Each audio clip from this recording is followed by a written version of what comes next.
almoço, espero eu não fazer ninguém dormir, mas prometo que o assunto será técnico e, logicamente, direcionado para a inteligência e investigação, que é o desafio que os senhores, odiernamente, assumem a cada momento que chegam nas suas respectivas delegacias de polícia. O nosso assunto é os desafios para o combate do tráfico de droga e armas. Tivemos a oportunidade de conversar e de ouvir, principalmente com o Dr. Capês, que é meu colega de carreira, sobre o que o nosso país hoje enfrenta no tocante à criminalização e ao combate dos crimes de tráfico de drogas e tráfico de armas. Tanto a Polícia Federal quanto a Polícia Estadual, elas têm esse viés que vai alimentar, lá no fundo, as organizações criminosas. Nós temos um sentimento, e depois os nossos colegas, os delegados federais que estão aqui, vão poder discutir com mais profundidade sobre isso, que exatamente o tráfico de drogas é que traz no seu seio o tráfico de armas, que pode se tornar uma das moedas, inclusive, no combate e no uso, né, do tráfico de drogas em todo o nosso país.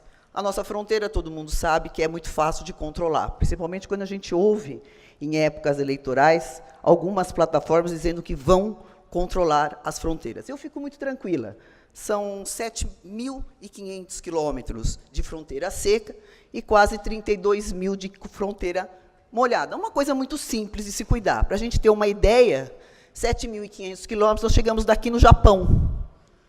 Então, se a gente já tem essas propostas de que vão cuidar das nossas fronteiras, a nossa palestra começa a ficar um pouco mais tranquila, porque já vamos ter controle de tráfico de droga e tráfico de armas. Mas como quem me conhece há quase 30 anos sabe que eu sou uma juíza meio desconfiada, né, doutor? Eu acho que a gente ainda vai ter que trabalhar muito para isso. As organizações criminosas, e aí entra o nosso tema, que é a polícia judiciária no combate às organizações criminosas. Um desafio de todas as polícias, que com todos os entraves e todo o massacre que tem sofrido durante esses últimos anos, tem feito um grande trabalho. Temos a maioria da cúpula do crime organizado aqui em São Paulo preso, em regime de RDD de verdade. Hoje de manhã, eu e o doutor Gustavo conversávamos sobre essa possibilidade desses presos da cúpula do primeiro comando da capital, uma facção que até a semana passada o governo nem sabia que existia. Agora eu fico mais tranquila que também já estão percebendo que existe. E essa facção criminosa, existe essa discussão se deve ser mandada ou não para presídio federal. E essa discussão está permeando o governo do Estado de São Paulo, que está se aconselhando para saber se manda ou não esses presos. E aí a gente se reporta ao que o doutor Capês acabou de falar, que se nós estivéssemos na Itália e estivéssemos discutindo máfia, que é mais ou menos a estrutura do crime organizado, nós já teríamos resolvido esse problema há algum tempo atrás. Mas essa resistência talvez faça parte do nosso desafio e do entendimento dos governantes. Eu trago para os senhores os dados da ONU, para que percebamos a importância e o desafio que tem as nossas polícias em enfrentar o crime organizado e as organizações criminosas, principalmente o tráfico de armas e o tráfico de drogas. Está aí. O tráfico de armas é a terceira maior atividade criminosa no mundo. A primeira só perde no top 10 do tráfico, do narcotráfico e do tráfico de pessoas humanas. O mercado é estimado em tão somente 1 bilhão e 200 milhões de dólares. Em 2004, as plataformas, infelizmente, aqui no Brasil, são sempre mais antigas, os dados, esse dado já tem quase 14 anos, é de 500 milhões de armas de pequeno porte, que não estavam sujeitos a qualquer tratado internacional, que circulavam pelo mundo. 60 bilhões, com 8 milhões de dólares americanos, atribuídos a pistolas, rifles, metralhadoras, munição, é o valor estimado do mercado mundial. A fonte está aí.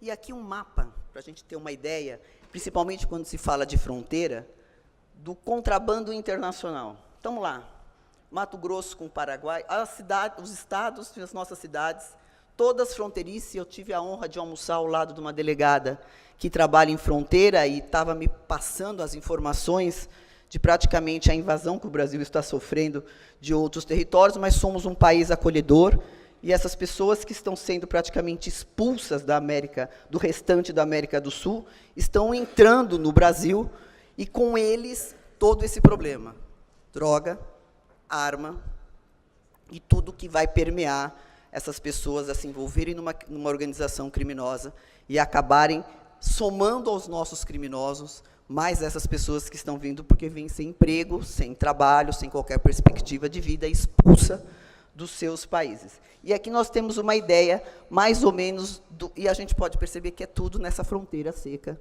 que eu falei desde o começo, que é de 7.500 quilômetros de distância. É isso que todo mundo acha que é uma situação muito fácil para se controlar. E nós vamos chegar a um número que eu estava estudando ontem, de que quando a gente se preocupa muito com a fronteira, existe um estudo onde a maioria das armas que vêm para o Brasil, na verdade, são armas fabricadas no Brasil. Elas saem do país e depois entram das formas menos racionais que nós podemos imaginar. Então, é um problema o tráfico internacional de armas nosso também.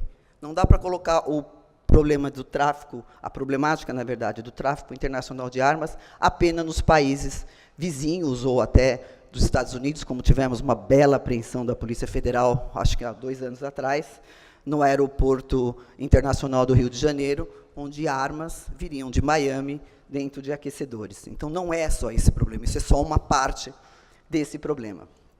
Tráfico de drogas, mercado ilegal de armas, contrabando de cigarro, produtos eletrônicos, é que financiam o crime organizado.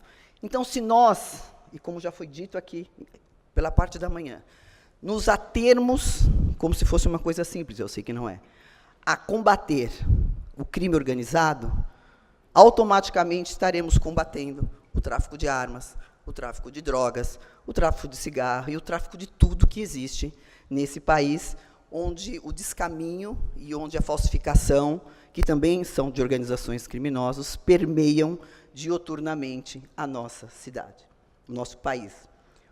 O combate tem que ter alguma posição, alguma ideia de como fazer. Implemento de políticas públicas. Aumento da fiscalização, que é aquela ideia de que vamos fechar as fronteiras nesse número que a gente já conversou. Acordos internacionais, o que o Brasil trabalha muito bem através da, inclusive,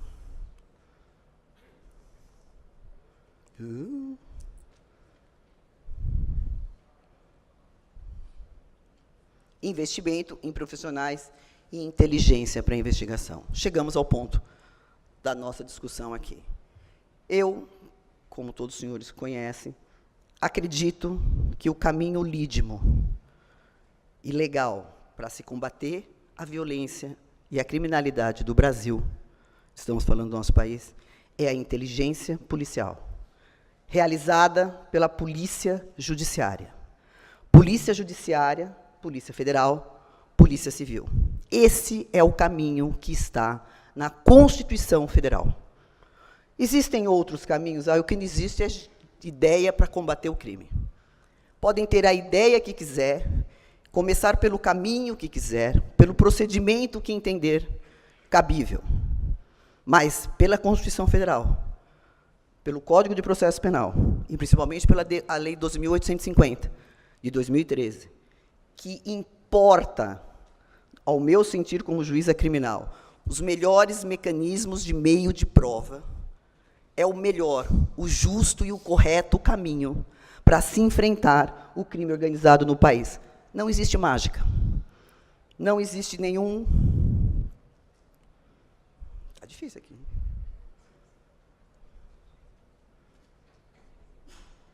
Segredo. E coloco aqui, só para lembrar, sei que todos os senhores sabem de cor e salteado, mas há quem duvide de que o artigo 144 na Constituição Federal coloca expressamente a carreira jurídica, carreira de delegado de polícia, e que compete à Polícia Judiciária a função de investigação de infração penal. É isso que está na Constituição Federal. E é a isso que temos que nunca perder o nosso norte de trabalho. Entendo que os senhores delegados, e vivenciam isso o dia inteiro, às vezes se desanimam com tanta gente querendo investigar. Todo mundo quer investigar no país. O mundo quer investigar. Só que relatar, escrever o nome embaixo e responder pelas investigações é o delegado de polícia que faz. E eu, como juíza criminal, que sou, tenho 28 anos de carreira, sou 26 anos juíza criminal, só sei isso.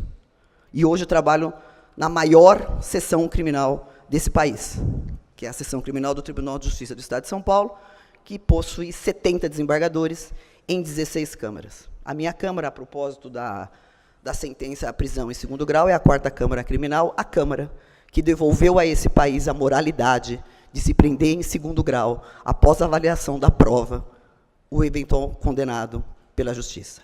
Eu vi a discussão, mas a decisão é nossa.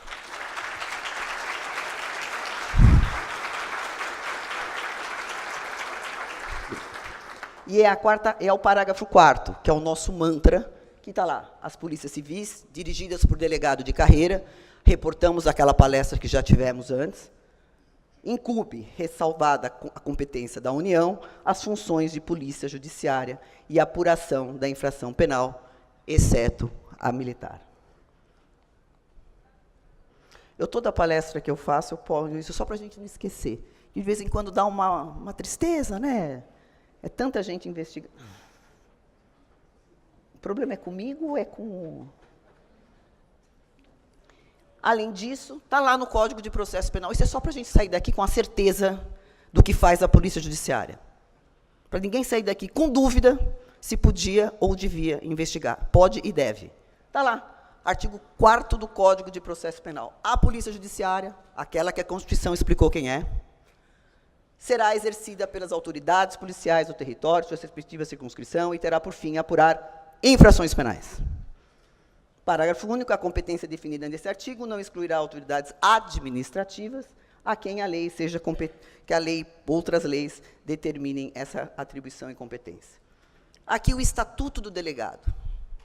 Para ninguém também sair daqui com dúvidas do que é autoridade policial. Porque esse país ele tem autoridade e todo mundo quer investigar. Agora, a autoridade policial, com poder de investigação que está na Constituição Federal, são só os senhores mesmo. E o parágrafo 1º e 2º da 12.830, que é uma lei que revolucionou a investigação. As pessoas às vezes me perguntam, mas, doutora Ivana, o que aconteceu que todo mundo está sendo preso?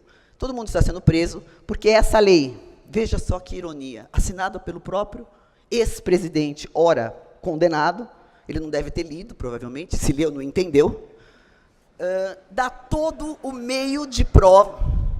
Eu tento me policiar, mas eu não aguento, gente. Eu tenho que confessar que eu prometi para mim que eu ia ser comportado, mas é que eu não aguento.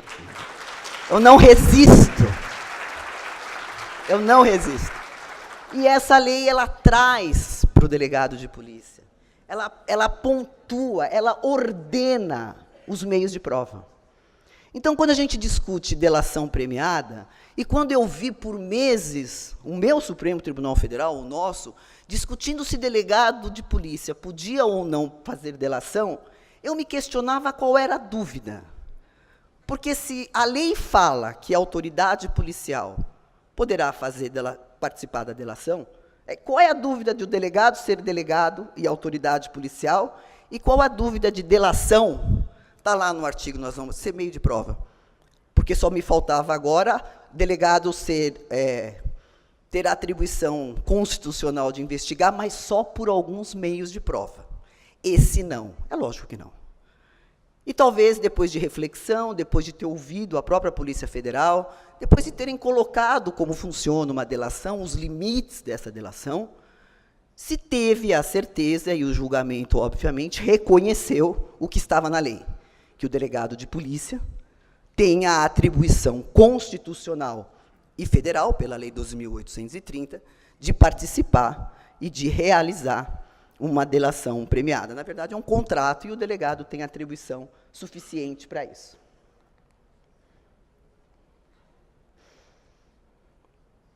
Está aí. Essa é a nossa questão quando a gente fala de tráfico de drogas, tráfico de drogas e tráfico de armas. Ao meu sentir, quando a polícia faz uma investigação na profundidade do tráfico de armas e do tráfico de drogas, ela já não está mais falando só de um tipo penal simples. Ela está falando de uma organização criminosa que tem por finalidade, porque a organização criminosa é uma empresa, ela tem finalidade, ela tem foco, ela tem investimento, ela tem participantes, ela tem toda uma logística, quando a função dela, o meio dela captar dinheiro, é via droga ou é via armamento. Ou na corrupção, como nós assistimos na Operação Lava Jato, que é um orgulho, não só para nós juízes, que sou colega do Moro, mas para todo brasileiro que vivenciou essa passagem a limpo da nossa sociedade. E aqui se define bem o que é uma organização criminosa. São raros os casos de profundidade de investigação que não se chega ao tráfico de drogas ou ao tráfico de armas, sempre praticado por organizações criminosas. Envolve-se muito dinheiro, as pessoas envolvidas não são pequenas, são pessoas que têm outros envolvimentos, inclusive a nível internacional, com financiamento internacional, e, por isso, via de regra, afetam a organização criminosa. Aqui coloco, e vou falar de forma rápida, as condutas de uma organização criminosa. Não precisa estar carregando arma dentro do aeroporto de Guarulhos para dizer que você faz parte de uma organização criminosa.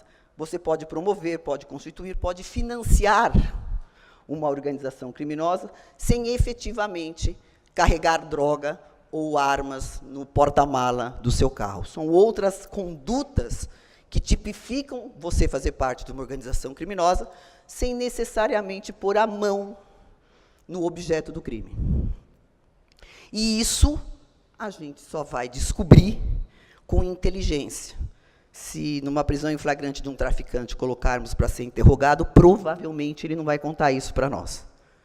Tudo isso demanda a inteligência, a aptidão, a perspicácia, o tino, que é o que muda, que é o que faz a diferença numa investigação.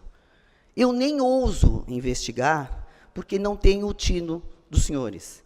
Eu nem ouso investigar porque não tenho a capacidade de entender a conversa que um criminoso tem. Quem tem esse tino, quem tem essa vocação, quem tem essa paixão, são os delegados de polícia. Eles vivem num borderline, os senhores vivem num borderline. É a lei, o criminoso e o crime do outro lado. E os senhores estão permeando esse borderline, conversando com o criminoso e colocando no papel o que é o crime e trazendo para a justiça. Então, é uma carreira, eu sou uma apaixonada pela minha carreira, mas se eu não fosse juiz, eu seria delegado. Porque é um perfil, é um olhar muito diferenciado. E aprendi isso ouvindo polícia. Ouvindo o delegado falando que prendeu o indivíduo porque ele colocou a mão no bolso. Eu disse, doutor, pelo amor de Deus, colocar a mão no bolso. Mas depois, não, doutora, atrás do bolso tinha uma arma. Você fala, pois é. Pois ele conhece essa forma, esse linguajar, essa fórmula que existe, é uma fórmula que é o olhar da polícia judiciária, que é o olhar daquele que vive perto do crime. O delegado ele tem esse desafio o tempo inteiro. Ele fica com o criminoso, ele pede permanência do criminoso, ele interroga o criminoso, ele vai na casa do criminoso. Só ele sabe como é o criminoso. E por isso que a sociedade tem que confiar na polícia judiciária, porque é ela que faz o melhor trabalho, porque é ela que está próxima do crime. E aqui a gente vai falar só um pouquinho, e a gente já está caminhando para o fim, dessa Lei 12.850, de 2013, que traz para a polícia judiciária e para nós, dentro da lei, a colaboração premiada, que o Capês comentou, e que agora, de forma clara, o delegado de polícia pode, sim, promover a delação premiada. Captação ambientais de sinais. Eu ouvi o doutor Capês aqui falando sobre a dúvida que o Supremo tem sobre pôr uma escuta num parlatório. Data vênia, por essa lei, eu posso fazer escuta ambiental. A escuta ambiental sempre foi um transtorno. Em caminhão, na verdade, em bonde, né, que transporta preso, em locais que a gente sabia que tinha visita de preso. Hoje, a lei autoriza a captação ambiental. Hoje eu consigo entrar num local que eu sei que vai ter uma reunião de uma organização criminosa, comandado, eu autorizo o delegado a entrar, ele instala todos os microfones e todas as câmeras que ele puder, vai embora, eu capto toda aquela prova, quando eles saírem, ou a gente prende em flagrante, quer dizer, os senhores prendem em flagrante, ou vão depois buscar esse meio de prova. Isso funciona com maior tranquilidade. E está na lei. Sempre no que nós estamos conversando, com inteligência. Para chegar a esse ponto da captação ambiental, eu tenho que ter, no mínimo, informação, ou seja, pelo parágrafo único do artigo 5º do Código de Processo Penal, ou já está correndo uma medida cautelar preparatória, fosse de interceptação telefônica, fosse de busca e apreensão, um outro meio de prova que trouxesse à investigação a necessidade do uso de uma captação ambiental. Ação controlada, os senhores sabem melhor do que eu fazer, mas eu confesso que quando o juiz autoriza uma ação controlada, ele quase morre do coração. A nossa famosa interceptação telefônica, o grampo, né, o medo da sociedade, que a gente, se eles soubessem muito, eles jogavam o telefone na água, mas insistem, né, ainda bem que os criminosos insistem em falar ao telefone. Aqui vai morar o fantasma do WhatsApp, mas já existem meios que a gente consegue, pelo menos por algumas horas, fazer o criminoso parar de conversar no WhatsApp e ligar. O afastamento do sigilo financeiro, o que a gente já discutiu hoje aqui. E aqui eu abro um viés para mostrar como a lei mudou, né? A quebra do sigilo financeiro, arresto e sequestro, está nas medidas securatórias do Código de Processo Penal desde 49. É que nunca se deu essa leitura, e talvez isso seja mais da minha geração, de que isso seria uma medida cautelar preparatória, no caso, às vezes, incidental. Quando você lia lá no Código de Processo Penal medidas assecuratórias, você não conseguia ler o caráter da cautelaridade. Hoje se fala em medida cautelar no processo penal de uma forma bem mais clara, bem mais democrática. Mas se resistiu muito em se falar em medidas preparatórias ou medidas incidentais cautelares no processo penal, porque sempre se mexia com a liberdade. E isso já existe no Código de Processo Penal.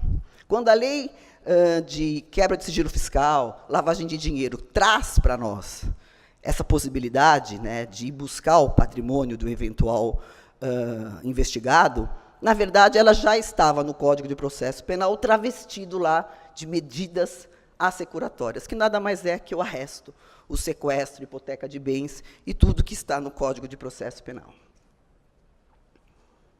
Infiltração policial e a novidade que eu acho que mudou muito o parâmetro de investigação de pedofilia, que é a infiltração virtual.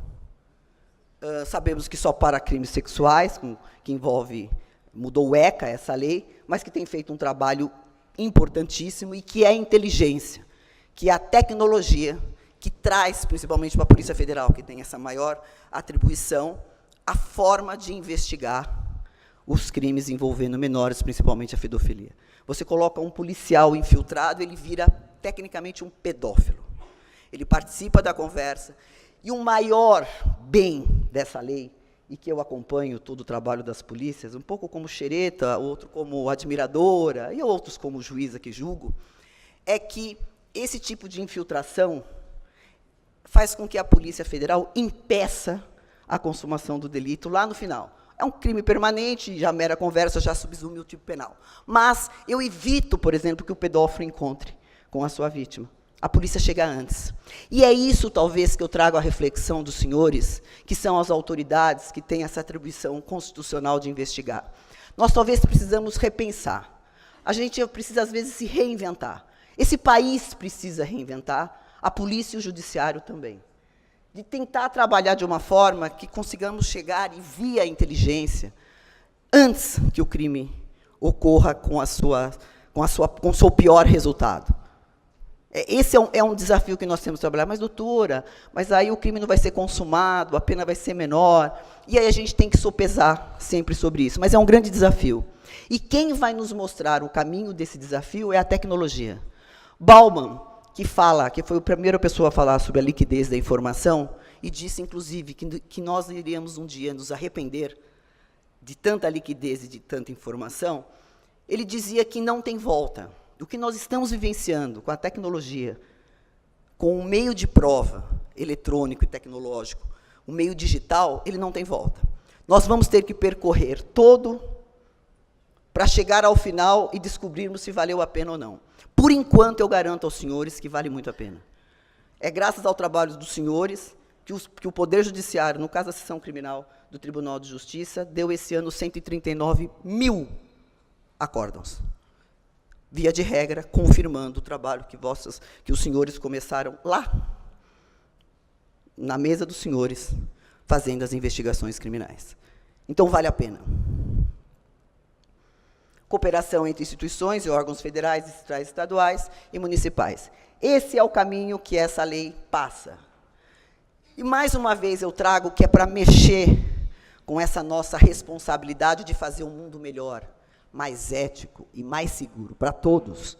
Os números elaborados por esse relatório.